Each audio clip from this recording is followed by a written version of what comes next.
Have you ever felt dizzy, confused, or experienced a pounding headache? Checked your blood pressure at home and seen a number like 170? Maybe you panicked and rushed to the emergency room.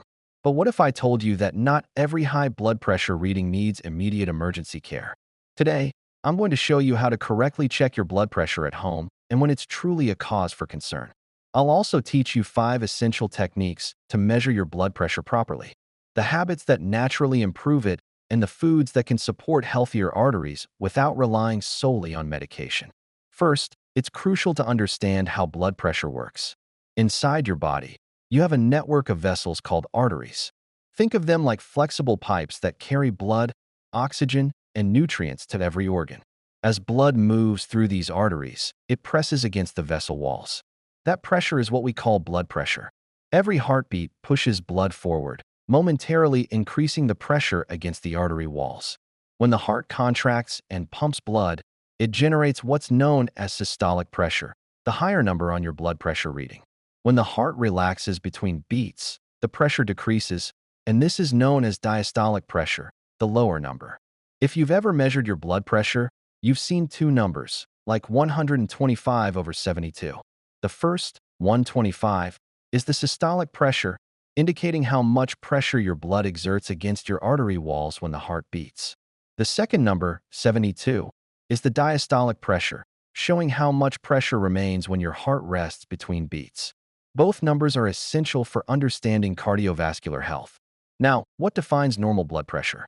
According to medical guidelines, a normal reading is below 120/80 millimeters of mercury. If your systolic pressure consistently reads 140 or higher, or your diastolic pressure is 90 or higher, you are classified as hypertensive. Some newer research even suggests that readings starting at 130/80 should be monitored closely. However, having a single high reading doesn't automatically mean you have hypertension. It must be persistently elevated over time. Our bodies are not machines. Your blood pressure changes throughout the day depending on what you're doing.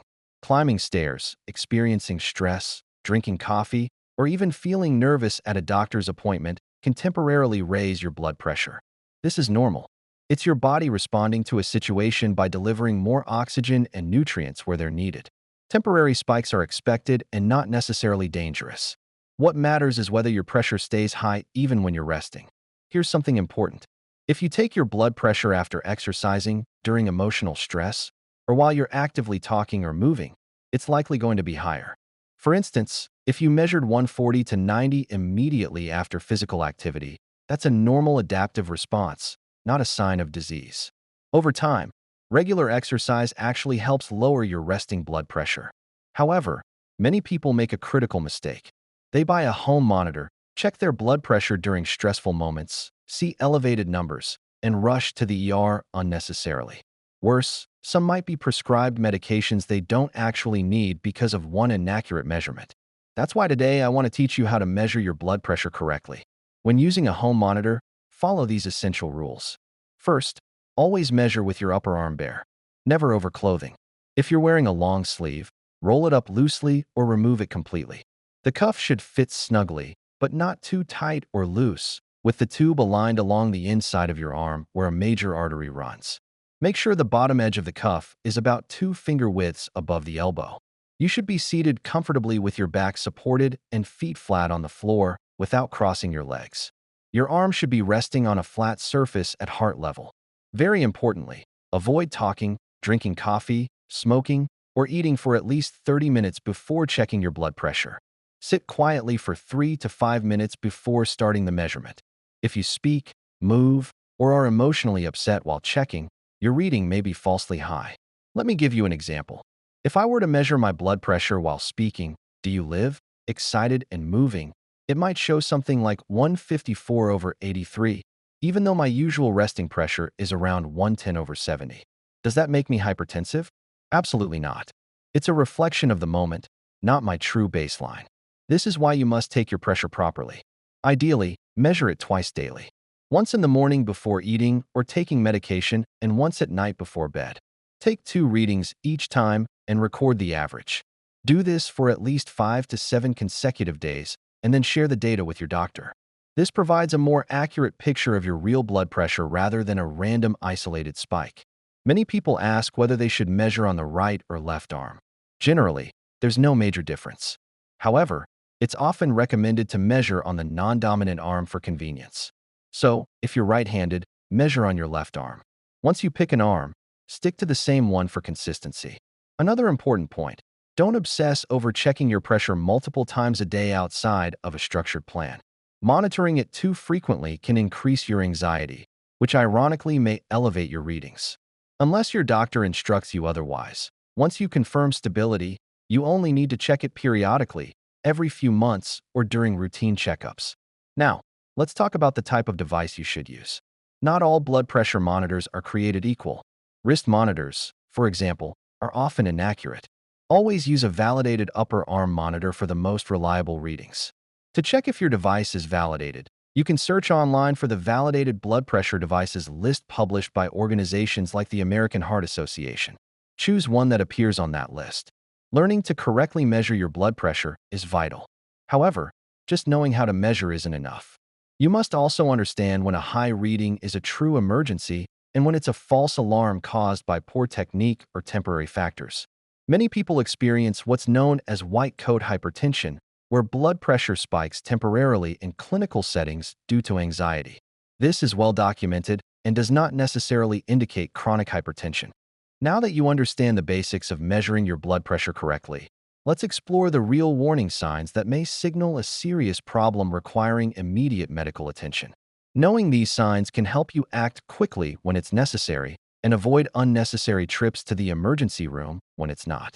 First, if your blood pressure reading is extremely high, over 180 systolic or over 120 diastolic, and you are experiencing symptoms such as chest pain, shortness of breath, severe headache, vision changes, confusion, or weakness in one side of the body, this could be a hypertensive crisis. In these cases, you must seek emergency medical care immediately. These symptoms suggest that high blood pressure may be damaging vital organs like your brain, heart, or kidneys. Delaying treatment could have devastating consequences. However, if your blood pressure is elevated but you feel fine, it's often safer to stay calm, sit quietly, and retake the measurement after 5 minutes of rest. Many temporary factors, stress, caffeine, physical activity, even talking, can cause spikes that resolve on their own with rest. Jumping into emergency care without symptoms may expose you to unnecessary medications, stress, and costs. Another crucial point to remember is that high blood pressure often produces no symptoms at all. That's why it's called the silent killer. Many individuals live for years with dangerously high blood pressure without feeling sick, only discovering the problem after a heart attack, stroke, or kidney failure. Regular, calm monitoring at home is the best strategy to detect hypertension early and prevent catastrophic events. Now, let's shift to prevention. Managing blood pressure isn't just about medications. It's heavily influenced by your daily habits and diet. One of the biggest culprits in uncontrolled hypertension is excessive sodium intake. While sodium is an essential mineral your body needs, most Americans consume far more than necessary, sometimes double or triple the recommended amount. Here's the truth. 1 teaspoon of table salt contains about 2,300 milligrams of sodium, which is already more than the American Heart Association's ideal limit of 2,500 milligrams per day for most adults. The main issue isn't just the salt you sprinkle on your food. It's the hidden salt in processed and packaged foods.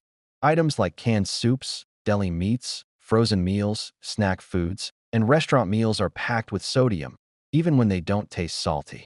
For example, a single cube of commercial bouillon, commonly used to flavor soups and stews, can contain over 2,500 milligrams of sodium, your entire daily limit in just one small piece. If you add that to a meal already containing salty ingredients like cheese, ham, or bread, your sodium intake skyrockets without you even realizing it. Reducing sodium intake is one of the fastest and most powerful ways to lower blood pressure naturally. Start by minimizing processed foods and cooking fresh meals at home. Use herbs, spices, lemon, garlic, and vinegar to add flavor without salt. When you do use salt, measure it carefully, preferably no more than half a teaspoon per day. Learning to read nutrition labels is also crucial. Always check the sodium line and aim for foods that have less than 140 milligrams of sodium per serving. You might wonder about specialty salts like Himalayan pink salt, sea salt, or gourmet salts marketed as healthier alternatives.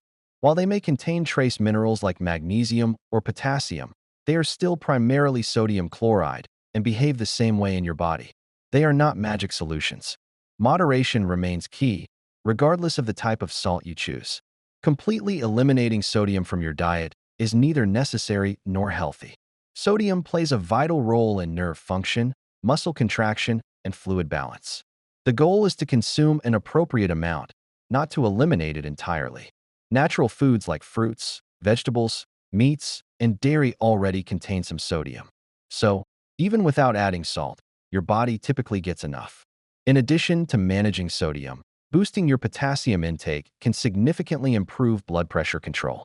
Potassium helps balance out the negative effects of sodium by promoting relaxation of blood vessel walls and helping the body eliminate excess sodium through urine.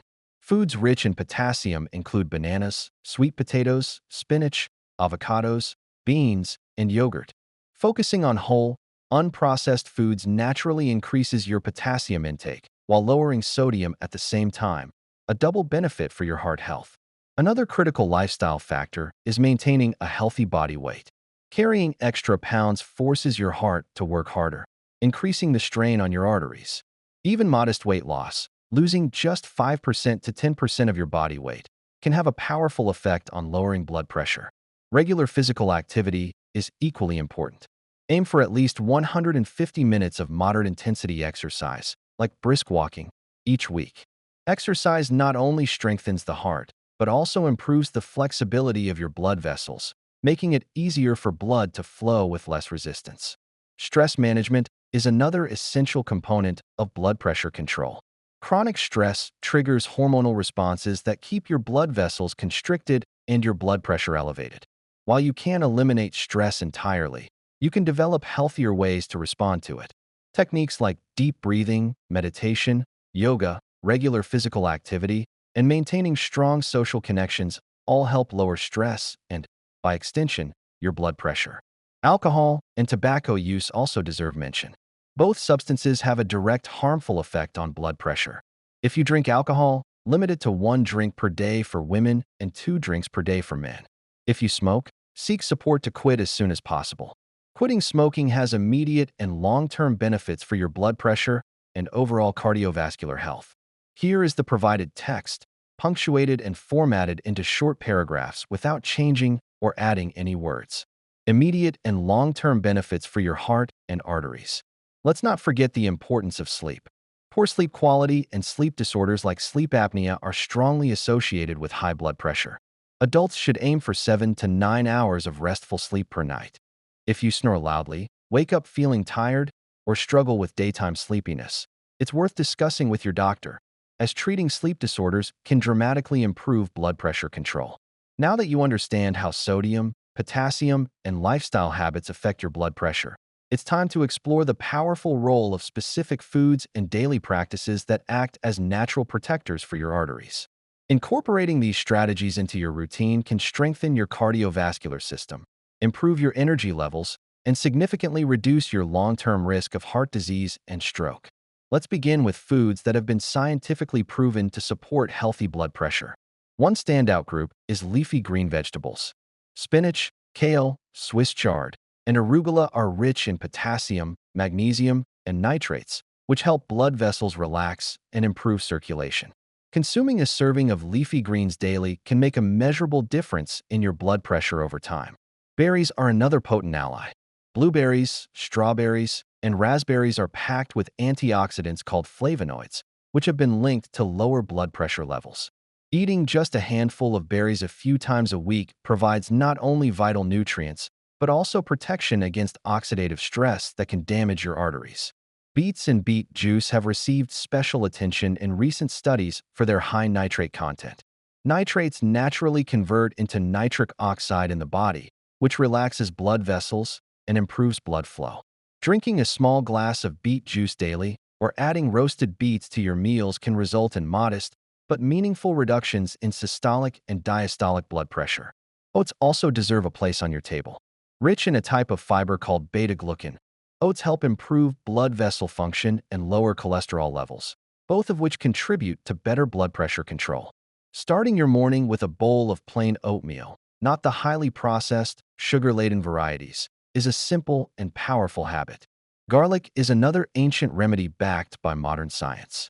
Compounds in garlic, particularly allicin, promote blood vessel relaxation and improve blood flow. Adding fresh garlic to your meals several times a week is an easy, natural way to support heart health. If you prefer supplements, be sure to choose those standardized for allicin content to get the most benefit. Fatty fish like salmon, mackerel, sardines, and trout are loaded with omega-3 fatty acids, which help lower inflammation